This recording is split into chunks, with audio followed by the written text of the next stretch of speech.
14 žmonių, tarp jų 11 serbų poilsiautojų žuvo į avariją pakliuvus turistiniam autobusui. Iš pradžių pranešta apie 11 žuvusiųjų, tačiau vėliau 2 serbai ir 1 egiptietis dėl sunkių sužalojimų mirė ligoninėje. Apie savo tautiečių žūtį oficialiai patvirtino ir Serbijos ambasadorius Egipte.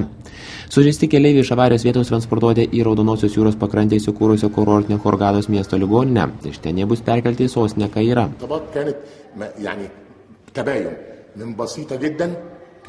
Sužalojimai skirtingi. Vieniems diagnozuoti sumušimai, nubrozdinimai, kitiems kaulų lūžiai. Iš to galima spręsti, kas kur autobuse sėdėjo ir patyrė didesnį smūgį. Yra ir žuvusiųjų, o tarp sužeistųjų 2 ar 3 ligoniai yra sunkios būklės. Kiti 5 ar 6 nukentėjo mažiau. Jie gali būti apklausiami dėl įvykio.